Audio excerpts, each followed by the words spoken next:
मेरा पति हर रात घर से बाहर रहता और सास रात के 1 बजते ही मुझे अपने कमरे में बुलाती और कमरे की खुदाई करने को कहती। मैं सुबह तक करती रहती और जब थक जाती तो सास मुझे चाय पिलाती, जिसे पीते ही मैं गहरी नींद में सो जाती। जब सोकर उठती तो मेरे आसपास बहुत सारे पैसे पड़े होते थे। एक दिन मैंने चाय पीने से पहले मोबाइल का कैमरा ऑन कर दिया। जब मैं सोकर उठी तो वीडियो देखते ही मेरी रूह कांप गई, क्योंकि मेरे साथ मेरा नाम मीनाक्षी है। मेरे घर के हालात अच्छे नहीं थे, इसलिए काम करने के लिए लोगों के घरों में जाना पड़ता था। फिर मैं बहुत अच्छे घर में काम करने लगी। मेरी मालकिन बहुत ही अच्छी औरत थी। उनका घर बहुत ही बड़ा और खूबसूरत था। मुझे ऐसे घर बहुत पसंद थे जो काफ़ी पुराने तरीके से बने हुए होते हैं। मैं वहाँ काम करती। उनका एक बेटा था, उसका नाम मयंक था, जो आते जाते मुझ पर नज़र रखता था। आज तक उसने ना तो मुझसे कोई बात की और ना ही कोई गलत हरकत करने की कोशिश की थी, लेकिन उसकी नज़रों से मैं परेशान हो गई थी। फिर एक दिन मेरी मालकिन ने मुझसे कहा कि वह मुझे अपने घर की बहू बनाना चाहती है। मेरे लिए यह बात हैरान करने वाली थी, क्योंकि मैं तो उनके घर की एक मामूली सी नौकरानी थी और अब मैं उस घर की मालकिन बनने जा रही थी। मैंने फ़ौरन ही हाँ कर दी और उनके बेटे से शादी कर ली। शादी के बाद उसने मुझे बताया कि वह मुझसे मोहब्बत करता है, इसलिए मुझे देखा करता था और उसने अपनी माँ से कहा था कि वह मुझसे शादी करना चाहता है। फिर मेरी सास, जो कि पहले मेरी मालकिन थी और अब मेरी सास बन चुकी थी, उन्होंने मुझसे एक ऐसा काम करवाना शुरू कर दिया जिसकी मुझे उम्मीद ही नहीं थी। वह मुझे रात को 1 बजे अपने कमरे में बुला लेती थी। मेरे पति की एक कंपनी में नाइट ड्यूटी होती थी। जैसे ही वो काम पर जाते, मेरी सास फ़ौरन मुझे अपने कमरे में बुला लेती थी। दरअसल वह मुझसे एक अंधेरी कोठरी बनवाने का काम करवा रही थी। मेरी तो समझ में ही नहीं आ रहा था कि वह मुझसे ऐसा क्यों करा रही है और इस बारे में मयंक को क्यों नहीं बताया गया। मैं उनका काम करते रहती, लेकिन इस काम में इतनी मेहनत करनी पड़ती थी कि मुझे जल्दी ही थकान होने लगती। जब मैं पूरी तरह थक जाती तो मेरी सास मेरे लिए चाय बना कर लाती थी। मुझसे कहती कि इसे पी लो, तुम्हारी थकान खत्म हो जाएगी। मैं वह चाय पी लेती और फ़ौरन ही मुझे नींद आने लगती और मैं सो जाती थी। जब मेरी आँख खुलती तो मेरी सास मेरे पास आती और मुझे पैसे देकर कहती कि यह रख लो, ये तुम्हारी मेहनत की कमाई है। लेकिन यह बात किसी को मत बताना, यहाँ तक कि अपने मयंक को भी नहीं बताना। धीरे धीरे मुझे शक होने लगा कि चाय पीने के बाद मुझे नींद क्यों आने लगती है। मुझे पता ही नहीं चल पाता था कि मैं कब, कहाँ और कैसे सो गई। एक दिन मैंने चाय पीने से पहले अपने मोबाइल का कैमरा ऑन कर दिया और फिर वहाँ पर जो हुआ वह देखकर मेरे कदमों तले ज़मीन निकल गई, क्योंकि मेरी सास ने मेरे बेहोश होने के बाद, मैं अपने माँ बाप की इकलौती बेटी थी और बहुत ज़्यादा खूबसूरत थी। मेरी माँ लोगों के घर में काम करती और मुझसे भी यही करवाना चाहती थी, पर मेरे पिताजी मेरी माँ से कहते, इतनी प्यारी लड़की को अगर किसी के घर काम करने के लिए भेजेंगे तो हर वक्त दिल परेशान रहेगा। लेकिन माँ का यह कहना था कि मैं भी तो बहुत खूबसूरत हूँ, मैं भी तो किसी की बेटी हूँ। लेकिन तुमने गरीबी में आकर मुझसे यह काम करवाया और अपनी बेटी की बारी आई है तो तुम्हारा दिल तड़प रहा है। मेरे पिताजी जब इस दुनिया से चले गए तो माँ ने मुझसे भी यही कहा कि अब तुम लोगों के घर में काम करना शुरू कर दो। मुझे एक अच्छे घर में नौकरी मिल गई। मैं दिन रात वहीं पर रहती थी। वहाँ की आंटी मेरा बहुत ख्याल रखती थी। त्योहारों पर मुझे नए नए कपड़े भी दिलवाती थी। साथ ही वह मुझे खाना भी दिया करती थी। जब भी उसके घर पर कोई आता तो मुझे देखकर पूछता था कि क्या यह तुम्हारी कोई रिश्तेदार है, क्योंकि मैं शक्ल और सूरत की बहुत अच्छी थी। इसलिए कोई अंदाज़ा ही नहीं लगा पाता था कि मैं उस घर की एक मामूली सी नौकरानी हूँ। उनका एक बेटा था मयंक, जो कि बहुत हैंडसम था और कमाता भी अच्छा था, लेकिन वह मुझे अक्सर देखते रहता था। उसने कभी मेरे साथ कोई गलत हरकत नहीं की, ना ही कोई बात की, लेकिन उसकी निगाहें मुझ पर ही रहती थी। मैंने उसके कमरे में भी जाना छोड़ दिया था। मैं खाना बना देती और मालकिन से कह देती कि आप खुद ही खाना उनको दे दें। मैं उनसे दूर दूर रहने लगी क्योंकि मुझे यह सब बिल्कुल भी अच्छा नहीं लगता था। लेकिन एक दिन मालकिन की तबीयत बहुत ज़्यादा ख़राब हो गई और उन्होंने कहा, मैं तुम्हें अपने घर की दुल्हन बनाना चाहती हूँ। यह बात सुनकर मैं हैरान हो गई और फिर सोचा कि शायद बीमारी में आकर उन्होंने इस तरह की बात कर दी होगी, क्योंकि वह काफ़ी समय से बीमार ही रहती थी। उनका घर बहुत बड़ा और पुराना था।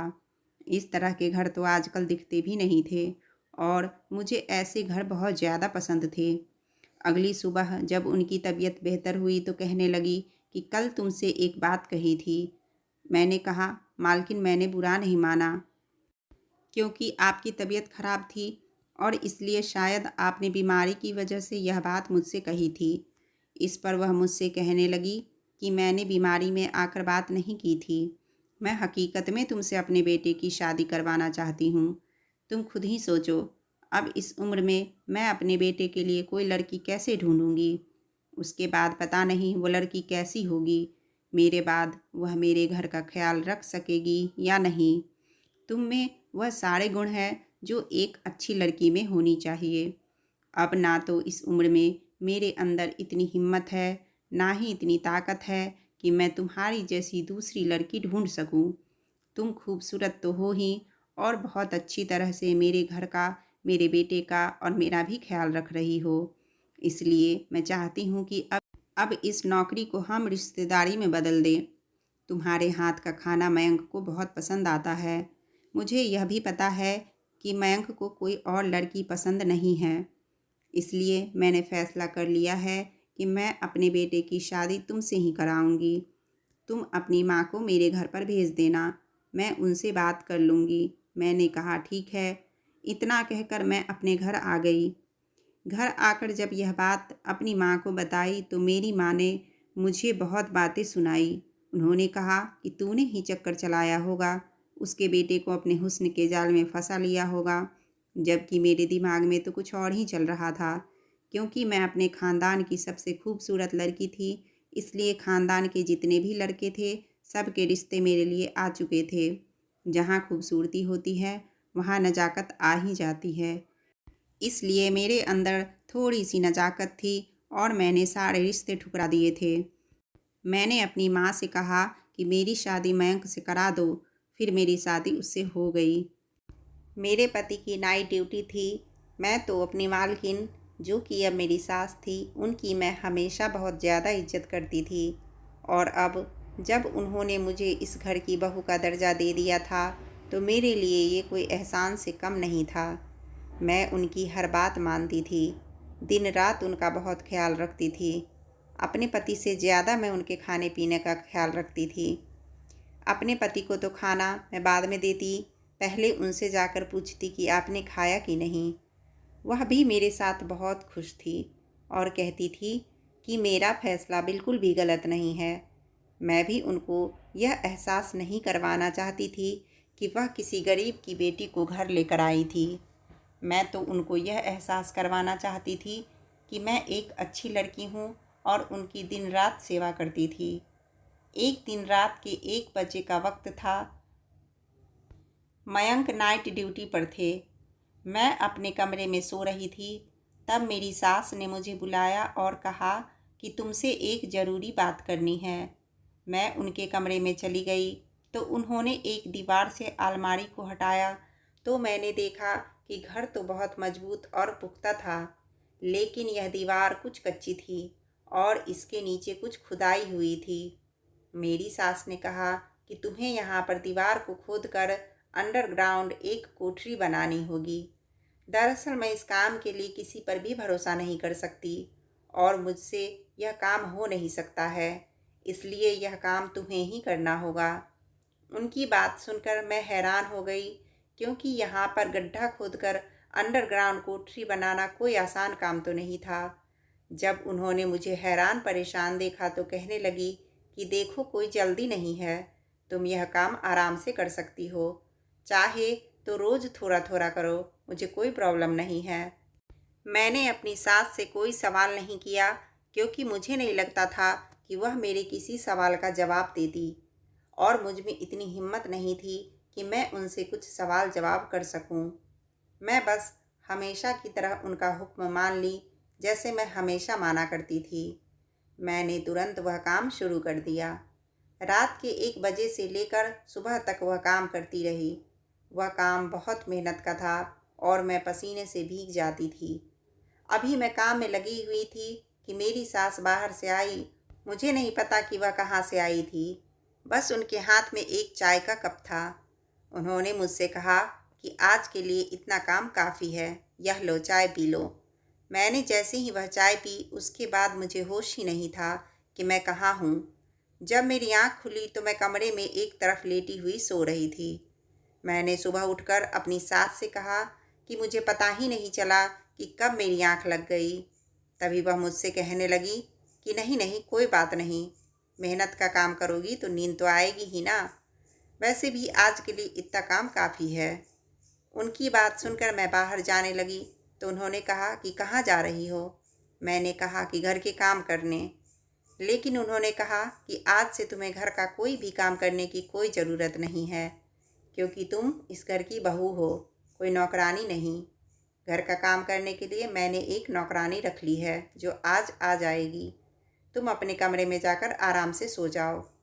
मेरी सास ने मेरे हाथ पर कुछ पैसे भी रखे। मैंने कहा कि जब मैं नौकरानी नहीं हूँ तो आप मुझे यह पैसे किस बात के लिए दे रही हो। इस पर वह कहने लगी कि बेटा, यह पैसे मैं अपनी उस बेटी को दे रही हूँ जो मेरी मदद कर रही है और मुश्किल वक्त में मेरा साथ दे रही है। लेकिन मेरी बच्ची, तुम यह बात किसी को मत बताना, यहाँ तक कि अपने मयंक को भी नहीं। मेरी सास मेरा इतना ख्याल रख रही थी। यह चाहती तो मुझसे घर का काम भी करवाती, लेकिन मेरे आराम के लिए उन्होंने नौकरानी रख लिया, जबकि मैं खुद एक नौकरानी थी और आज कोई और मेरे लिए काम करने वाली आ गई थी। इससे बड़ी और क्या बात होती। मैंने उनसे कहा कि मुझे ये पैसे नहीं चाहिए और यह बात मैं किसी को नहीं बताऊंगी। लेकिन मेरी सास ने वह पैसे मुझे दे दिए और कहा, इससे अपने लिए जो तुम्हारा दिल करे तुम वह खरीद लेना। मेरी सास बहुत अच्छी औरत थी। मेरे दिल में उनके लिए इज्जत दिन पर दिन बढ़ती जा रही थी। पैसे लेकर मैं अपने कमरे में आ गई। इतने तो मेरी तनख्वाह भी कभी नहीं रही थी। इसके बाद मैं दोबारा आराम से सो गई और मुझे बहुत अच्छी नींद आई। मयंक दोपहर में आ गए, लेकिन मैंने उनको यह बात नहीं बताई। फिर भी उन्होंने नोट कर लिया कि मैं काफ़ी थकी हुई हूँ। मैंने उनसे कहा कि बस ऐसे ही आराम कर कर के थक गई हूँ, क्योंकि माँ ने मेरे लिए घर में एक नौकरानी रखी है तो मेरा टाइम कैसे पास होगा। मेरे पति ने कहा कि इस घर में जल्दी ही छोटे मेहमान आ जाएंगे तो फिर तुम्हारा वक्त अच्छे से गुजर जाएगा। लेकिन मुझे सास की बात याद आ गई। उन्होंने कहा था कि मुझे कोठरी बनानी है और यह बनाना कोई आसान काम नहीं था और ना ही यह 2-3 हफ्ते का काम था। इसमें तो बहुत वक्त लगने वाला था। मयंक चाहते थे कि मैं माँ बन जाऊँ, फिर मैं काम कैसे कर सकती थी। इसलिए मैं बहुत परेशान हो गई और अपनी सास के पास जाकर यह बात मैंने उनको बता दी। तो इस पर वह मुझसे कहने लगी कि तुम यह बिल्कुल मत होने देना, मैं तुम्हें कल डॉक्टर के पास लेकर चलूँगी, वह तुम्हें सलाह दे देगी। मैंने बेमन से कहा ठीक है और अगले दिन मैं उनके साथ डॉक्टर के पास गई और उसकी बात मान ली। मेरी सास नहीं चाहती थी कि मैं अभी बच्चा पैदा करूं, जब तक कि कोठरी का काम पूरा ना हो जाए। मेरे लिए अभी फ़िलहाल यह काम बहुत ज़रूरी था, क्योंकि यह मुझे मेरी सास ने दिया था। फिर अगले दिन मैं अपनी माँ के घर गई। उन्हीं पैसों से उनके लिए बहुत सारे गिफ्ट लेकर गई तो वह कहने लगी कि तुम अब सच में अमीर ख़ानदान की बहू लग रही हो। मैंने उन्हें यह नहीं बताया कि यह मेरी मेहनत की कमाई की है। फ़िलहाल मेरी माँ बहुत खुश हो गई थी। मैं काम करके बहुत ज़्यादा थक जाती थी, जिससे मेरे पूरे शरीर में बहुत दर्द होता था, लेकिन फिर भी मैं वह काम रोज़ करती थी। उस काम के बदले मेरी सास हर रोज़ बहुत सारे पैसे देती थी। वह पैसे अलमारी से या अपने बैग से निकाल कर मुझे नहीं देती थी, बल्कि उनके हाथ में पैसे होते थे। उसमें से आधे पैसे वह मुझे दे देती और बाकी अपने पर्स में डालकर रख लेती थी। मेरे दिन इसी तरह गुजर रहे थे। शुरुआत में मुझे यह काम करने में बहुत मुश्किल होती थी, लेकिन अब धीरे धीरे मेरी थोड़ी आदत पड़ गई थी। फिर मैं एक दिन मयंक के साथ बैठी थी कि अचानक मुझे उनके चिल्लाने की आवाज़ आने लगी। थोड़ी देर बाद मैंने महसूस किया कि मयंक मुझे झकझोर कर उठाने की कोशिश कर रहे हैं और मैं ज़मीन पर पड़ी थी। मैंने उठकर उनको देखा और पूछा कि क्या हुआ था, तो वह मेरी शक्ल देखने लगे और कहने लगे, तुम मेरे साथ खाना खा रही थी और अचानक से तुम बेहोश हो गई। मैं तो डॉक्टर को बुलाने ही वाला था कि तुम्हें इतने में होश आ गया। मुझे यह बताओ कि कोई मसला तो नहीं है? क्या करती रहती हो तुम? दिन पर दिन इतनी कमज़ोर होती जा रही हो। मैंने कहा, कोई बात नहीं है, क्योंकि मेरी सास ने मुझसे कहा था कि तुम इस बारे में अपने पति को कुछ भी नहीं बताना, इसलिए मैंने अपने पति को नहीं बताया। लेकिन अब मैं इस काम से तंग आ गई थी। ठीक है कि शादी से पहले मैं इस घर की नौकरानी थी और अब उन्होंने मुझे सर का ताज बनाया, तो यह काम किसी और से भी तो करवा सकती थी। इससे तो अच्छा था कि वह मुझसे घर के सारे काम करवाती, और वह काम करने की आदत भी थी मुझे। पर इस तरह के काम से तो वाकई मेरी सेहत बहुत ख़राब हो रही थी। आँखों के नीचे काले घेरे पड़ रहे थे और मेरी सास की हरकतें मुझे शक में डाल रही थी कि मेरी सास हर रोज़ मेरे लिए चाय क्यों लेकर आती है और चाय पीकर मुझे ऐसी नींद क्यों आ जाती है जैसे मैं बेहोश हो गई हूँ। मुझे कुछ याद क्यों नहीं रहता? मुझे अपने कमरे में भी जाना याद नहीं रहता। मैं उनके कमरे में ही सोफे पर गिरकर सो जाती थी और सुबह वापस अपने कमरे में जाती। मेरी सास ने मेरे लिए बहुत कुछ किया था, लेकिन मुझे फिर भी यह जानना था कि वह मुझसे अपने ही घर में कोठरी क्यों बनवा रही थी। मैं अकेली लड़की पूरी कोठरी कैसे बना सकती थी? वह घर काफ़ी पुराना था, इस तरह से वहाँ पर खुदाई करके कोठरी बनाना कोई अच्छी बात नहीं थी। इस घर की दीवारें पुरानी हो गई थी और कभी भी गिर सकती थी। मेरी सास को यह सब करने की क्या ज़रूरत? मेरी सास ने तो मुझे बच्चा पैदा करने से भी मना कर दिया था और मयंक बच्चे का ख्वाब देख रहे थे ताकि इस घर में एक छोटा नन्हा सा मेहमान आ जाए और हमारी ज़िंदगी शुरू हो जाए। जब तक कोठरी बनाने वाला काम नहीं हो जाता, मैं बच्चा पैदा नहीं कर सकती थी और पता नहीं ये कब ख़त्म होता। मैंने सुना था कि पुराने ज़माने में लोग इस तरह का काम करते थे तो उन्हें कई कई साल लग जाते थे। अगर वाकई ऐसी बात थी तो क्या रोज़ मुझे इतनी मशक्क़त करनी थी? मैं इस काम में बुरी तरह से पसीना पसीना होकर रह जाती थी और मेरी हालत ख़राब हो जाती थी। जब मैं गिरने लगती तब मुझसे मेरी सास कहती थी कि अब तुम आराम से बैठ जाओ और चाय पी लो। सिर्फ मुझे ही पिलाती थी, वो खुद कभी नहीं पीती थी, जबकि उन्हें कोई बीमारी नहीं थी कि वह चाय ना पी सके। मगर मैं फिर भी उनकी सारी बातों को नज़रअंदाज करती रही और सोचा कि चलो काम है तो ख़त्म कर ही देती हूँ। मेरी सास मेरी ज़िंदगी बना दी थी। अगर बदले में मैं उनके लिए एक बड़ा सा काम कर दूँ तो कभी ज़िंदगी में मैं उनको यह कहने के काबिल तो हो जाऊँगी कि मैंने भी आपके लिए कुछ किया था। मैं एक दिन अपनी माँ के घर गई थी कि तभी मेरी तबीयत अचानक से ख़राब हो गई। वह मुझे डॉक्टर के पास लेकर गई। मेरी माँ कहने लगी कि खुशखबरी है क्या? मैंने कहा, नहीं माँ, कोई खुशखबरी नहीं है। मुझे लगा कि मैं कमज़ोरी की वजह से बेहोश हो गई थी, लेकिन जब डॉक्टर के पास गई तो उसने ऐसी बात बताई कि मेरे कदमों तले से ज़मीन निकल गई। डॉक्टर ने कहा कि आप माँ बनने वाली हो, जबकि मैं तो डॉक्टर से पूछकर वो सब कुछ कर रही थी जिससे मैं माँ नहीं बन सकूँ। फिर मेरे साथ ऐसा कैसे हो गया?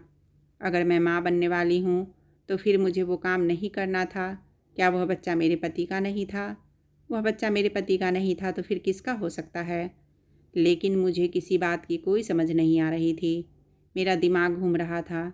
मेरी माँ मुझसे कहने लगी कि अब तो इस घर में तुम्हारे कदम और भी ज़्यादा मजबूत हो जाएंगे और तुमने ऐसा मुंह क्यों बना रखा हुआ है जैसे ना जाने क्या हो गया है। तो मैंने माँ से कहा, ऐसी कोई बात नहीं है, बस ऐसे ही घबरा रही हूँ। इस पर माँ ने कहा कि कोई बात नहीं, सबके साथ ऐसा ही होता है, पहली बार की बात है, दूसरे बच्चे में आदत हो जाएगी। मुझे कुछ समझ में नहीं आ रहा था कि अपने पति और सास को क्या बताऊं और कैसे बताऊं। उसी दिन मैं अपनी माँ के घर से वापस ससुराल आ गई। मेरे पति ने मेरे बैग में रखी हुई रिपोर्ट देखी और वह मुझसे कहने लगे, तुमने मुझे अभी तक क्यों नहीं बताया कि तुम माँ बनने वाली हो? तो मैंने उनसे कहा कि आज की ही तो रिपोर्ट है, कौन सा बहुत पहले की है।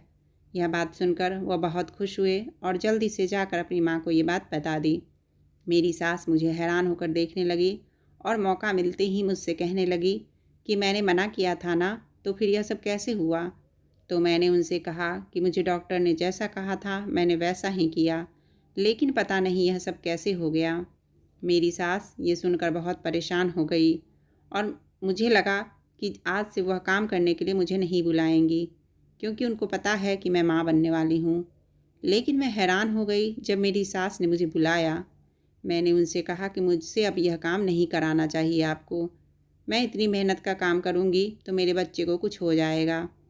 सास ने कहा कि ऐसा कुछ भी नहीं होगा, तुम आराम से काम करो। मेरी सास को मेरी कोई परवाह ही नहीं थी। उन्होंने आज भी मुझसे काम करवाया। अब मेरे दिमाग में खतरे की घंटी बजने लगी। मेरी सास मुझसे यह काम क्यों करवा रही थी, मुझे कुछ समझ नहीं आ रहा था। अभी तक कोठरी इतनी भी नहीं बनी थी कि एक आदमी उसमें छुप सकता था, क्योंकि मुझसे इतना काम नहीं हो पाता था। लेकिन मैंने सोच लिया था कि अब मुझे क्या करना है। मैंने अगले दिन काम किया और दिमाग में एक प्लान बना लिया। चाय पीने से पहले मैंने अपना मोबाइल ऐसी जगह पर छुपा दिया जहाँ से मैं खड़ी हुई साफ नज़र आ रही थी, और मैंने उसका कैमरा ऑन कर दिया। चाय पीते ही सब कुछ वैसा ही हुआ जैसा कि रोज़ होता था। मैंने अपना फ़ोन बातों बातों में वहाँ से उठा लिया और उनको पता नहीं चलने दिया। फिर मैं उनके कमरे से चली गई। मेरा दिल बुरी तरह से धड़क रहा था कि पता नहीं फ़ोन में क्या रिकॉर्ड हुआ होगा। मैं अपने कमरे में आ गई और दरवाज़ा बंद कर लिया। मयंक तो वैसे भी घर पर नहीं थे। फ़ोन की वीडियो को प्ले करते हुए मेरे हाथ कांप रहे थे, क्योंकि कुछ न कुछ गड़बड़ था। इस बात का मुझे पता चल गया था। वीडियो में मैंने देखा कि चाय पीने के बाद मैं चक्कर खाकर ज़मीन पर गिर गई और मेरी सास मुझे ऐसे घसीट कर साइड में ले गई जैसे मैं इंसान नहीं कोई बोरी हूँ। फिर वहाँ पर एक आदमी आया और उसने मेरी सास के साथ कोई बात की और मैं सोफे पर बेखबर पड़ी थी।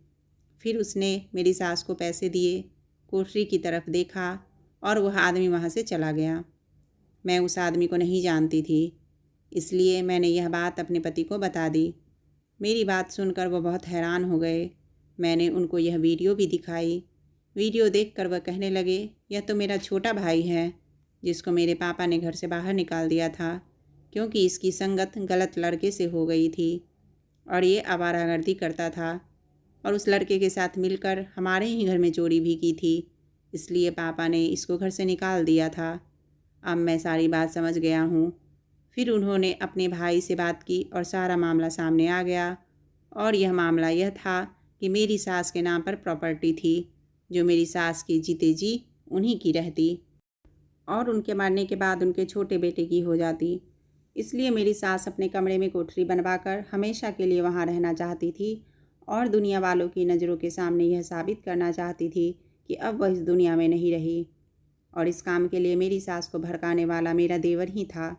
उन्हें पैसे भी लाकर दे रहा था कि मेरा मुंह बंद कर सके, क्योंकि उन लोगों को लगा था कि पहले तो मैं इस घर की नौकरानी थी, तो पैसे के लिए कुछ भी कर सकती थी। मेरा देवर मेरे पति से अपना हिस्सा मांग रहा था और जब उसको हिस्सा नहीं मिला तो उसने इस तरह से मेरी सास को भड़काया और मुझे भी इस काम में लगा दिया। मेरी पेट में जो बच्चा था वह मेरे पति का ही था और किसी तरह से कुदरत की तरफ से उसका इस दुनिया में आना लिखा था, इसलिए वह आ गया था।